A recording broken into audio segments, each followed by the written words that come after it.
So we left off over here, and we said that what was the terrible sin that Sarah Imenu and Avram Avinu, that they did to Hagar?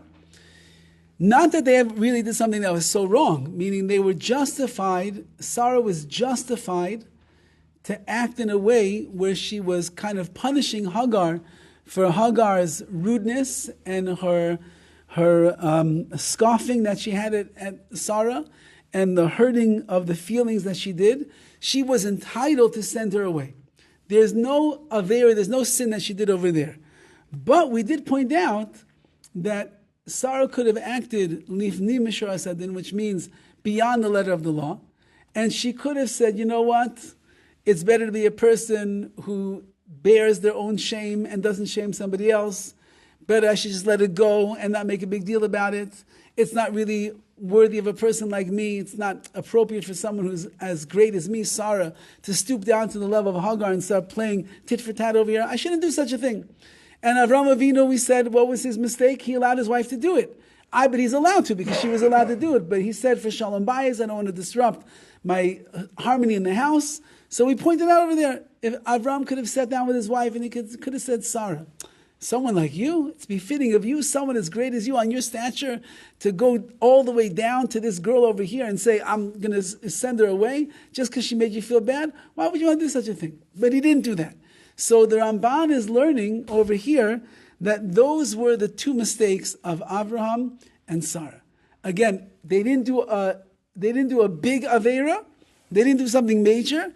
In the world of Hasidus, of acting in a way of piety, they blundered, so to speak, in that area. So he asked Ramban with an N, Nachmanides. So he says over here the following. And this might be, and I think maybe George maybe asked this question, maybe somebody else asked the question. V'alti tami, don't be so surprised. Sha'kodesh Baruch Hu yanish ba'inish kol kach chamor. Hashem punished them severely as a result of this action because they were lacking in a fine point of piety that they could have done things differently and they didn't. So Hashem made such a punishment that he ends up bringing a son whose name is Yishmael, who's going to be the evil of the world and going to drive the Jewish people crazy for thousands of years. All because Sarah could have been a little bit more pious and she wasn't. The reason is because Hashem is medaktik, he is precise with the tzaddikim, with the righteous, like a hair's breadth. And he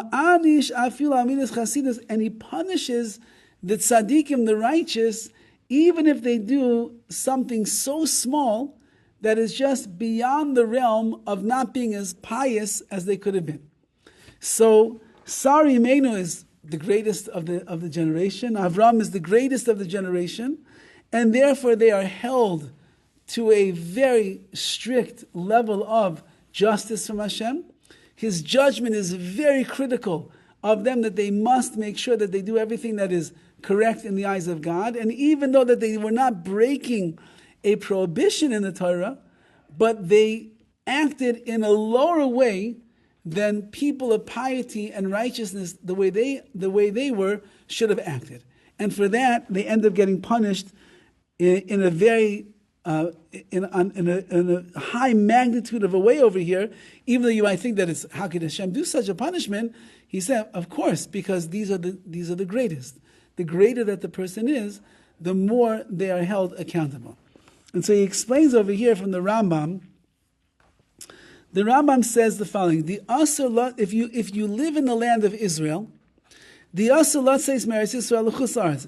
It's also prohibited for a person to move from Israel to outside the land of Israel. Can't do such a thing. If a person's really living there and they're settled there, they're not supposed to move outside the land of Israel. Again, there's reasons why people have to go, as we're going to see. But what is this talking about? If there's money is found in plenty in the land of Israel, and the fruits are beyoker, and the produce is I guess is found equally as well. Meaning you're taken care of over there. You're living in the land of Israel. Parnasa, money, not a problem. Housing, not a problem. Food, not a problem. Everything is great. So then you're not allowed to leave the land of Israel. Why would you leave? You have everything you need. But if the fruits and the produce are cheap, which means I think that there's not so much, you can't find money around, you can't find a job around, so then the Rambam says over there, you are yatsa l'kol makam shiyim revach. You can go wherever you need to go to make some money. If you can't survive in the land of Israel, so then you're allowed to move to America, you can move to England, you can move to South America, you can move to South Africa, wherever you need to move, you can go in order to be able to provide for your family. That's permissible. So when things are good, you're not allowed to leave the land of Israel. When things are very tough and you can't make a living, you can't survive, you're allowed to leave. Now, even though that you're allowed to leave the land of Israel at that time, it's not within the realm of piety. Meaning, even though you could leave, but if you're a person that's striving to live a pious, righteous life, so you should stick it out and not jump ship and leave the land of Israel. How do we know that? If you remember the story of Rus that we read around the times of Shavuos, so Naomi, who ends up becoming the mother-in-law of Rus, she had a husband named Elimelech, and she had two sons, Machlon and Kilion. And at that time, there was a tremendous famine in the land of Israel. And they ended up jumping ship. Elimelech said, we can't stay here. It's too much. The poor people are pounding on my door all day long, begging and begging and begging. There's no food over here. Let's go to Moab over there. There's no famine over there. There's food in the plenty. Let's get out of here and let's go there. And they went. And what happened? They all ended up dying. Because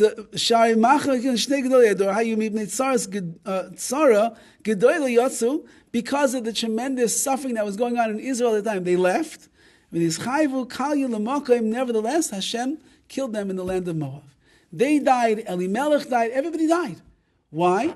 Says the Rambam, because even though that they were allowed to leave the land of Israel, the greater the person is, he's judged much more fine.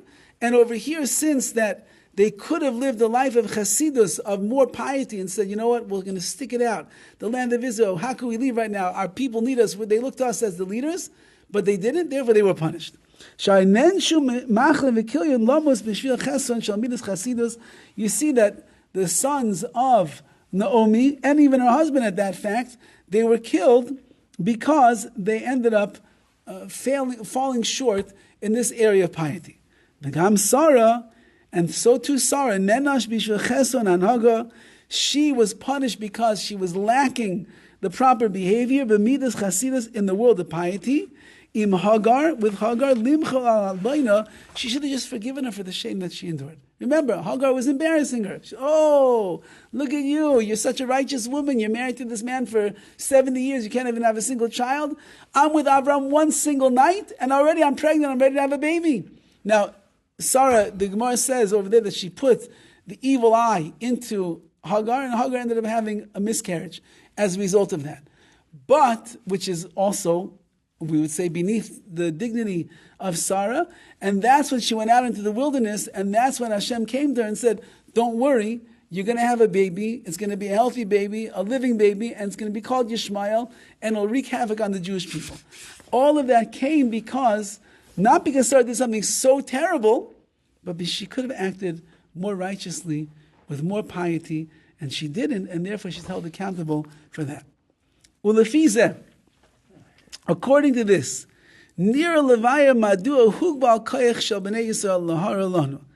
Now, because of this, we can understand why Yishmael has limitations on how much bad they can cause to the Jewish people. As evil as Yishmael is, and as wicked as they are, and as many terrible things they try to do, there's a limit of how far that can go. They can never annihilate us.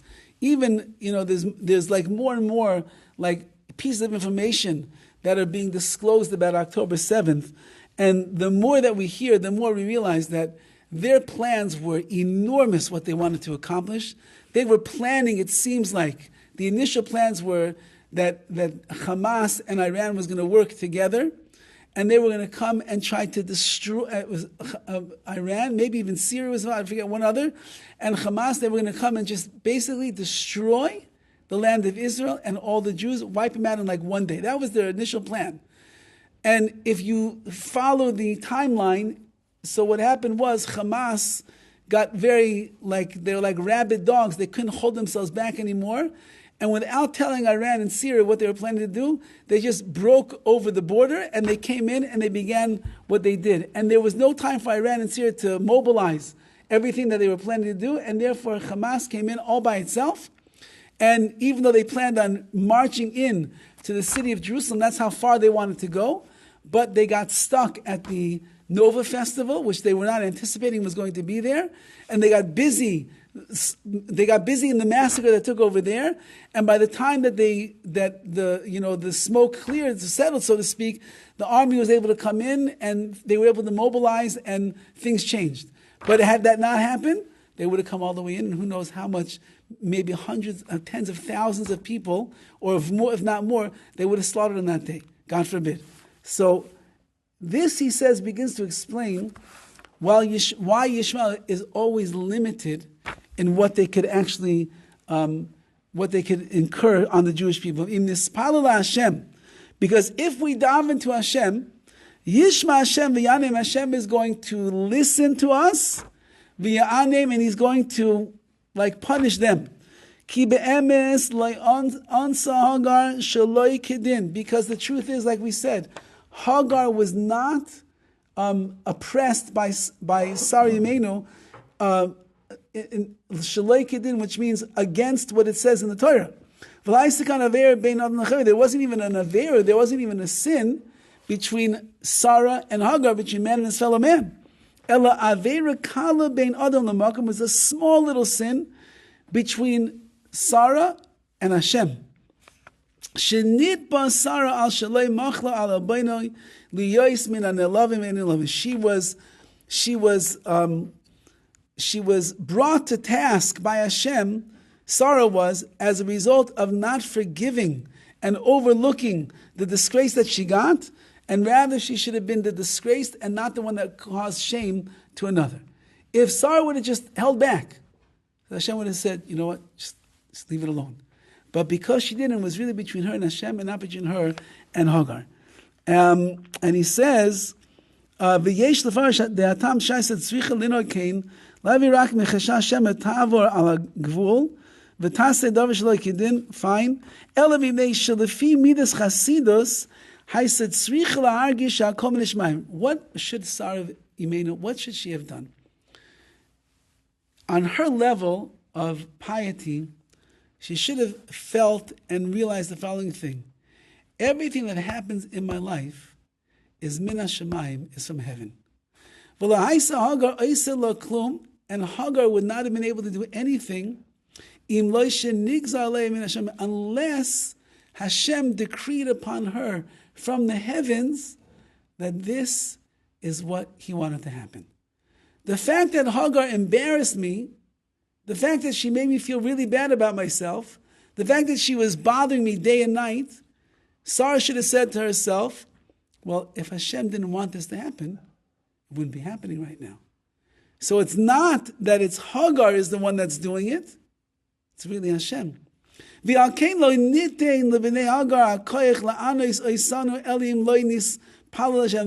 why the children, the offspring of Hagar, who is Yishmael, the Arabs, they will not be able to oppress us and damage us unless we don't pray to Hashem. The ayudation is spalal Hashem, because when we do pray to Hashem, we realize that everything is coming from God. They don't really have any power of their own to overpower us. Unless it was decreed in heaven that this is supposed to happen. I mean, I'm saying October 7th, they came over the tightest security area of fencing and borders in the land of Israel. From Gaza to that place in Israel It's such tight security over there that they say that if a bird flies over that fence, the fence sets off an alarm, and the IDF is notified there's some activity going on the fence. And here you have hundreds of Hamas that came over the fence and then are wreaking their havoc.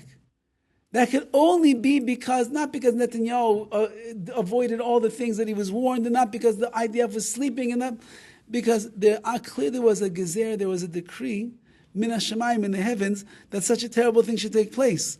But if there wouldn't be a decree, they would never be able to do anything to us. And therefore, listen to what he writes over here. And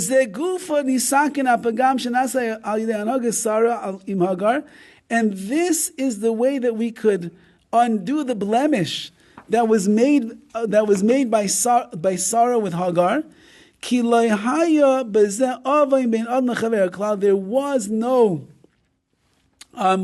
There was no real sin between man and his fellow man. Sarah did not sin to Hagar. The only mistake she made was something very small. She didn't realize and live according to the idea that everything that is happening there is because Hashem is willing it. And therefore, when the Jewish people daven properly, Yesuk and Dovid, we are able to correct this thing automatically. Why? Because when we daven to Hashem, we show that we understand that Hashem is the one that is doing everything. And it's all up to HaKadosh Baruch Hu. And therefore, if we end up davening to Hashem that He should push the enemy away and save us and redeem us, so then we're showing Hashem that we're correcting that mistake that Sarah made so many thousands of years ago. Her mistake is that she took it personally and emotionally, and she didn't think to herself, well, it would never happen unless Hashem wanted it to happen, and therefore she acted on her level not in the right way. So when we daven and we call out to HaKadosh Baruch Hu, we're showing that we recognize that it's all coming from Him. And I'll just conclude with this. It's simple to understand. Whatever we can do to strengthen ourselves in this idea, when the way that we deal with other people, we should be from those people that accept the embarrassment, we accept the shame, and we don't give it back to somebody else. It will be a merit. It will be a merit to us that the wicked people of this world will not be able to have any control or power over us. The way to get there is like we explained, to think and meditate upon the idea, whatever somebody does to us, they embarrass us, they shame us, they hurt our reputation, whatever it is, it's all decreed from Hashem. And it must be that my own deficiencies have caused that it brought this about. Through that we can fix the blemish that Sarah Imenu left in the world by Hagar, the way that she behaved with Hagar. And then Hashem will rescue us from the wild man Yishmael, who even we're combating in this generation. So the more that we control ourselves, the more that we recognize that everything is coming from the Ribono Shel Olam, and whatever embarrassment or shame a person has to go through in this world, it's so much better to be shamed in this world than in the world to come. And therefore that person that was sent to do that, that's just Hashem's doing, for whatever reason it is, and I just remain quiet, so then I correct the small mistake of Sarah, and then it helps to combat the enemy, Yishmael. Okay? You didn't realize how strong you are. Unbelievable. It's amazing. We have so much power for just controlling ourselves, what we could accomplish in this world.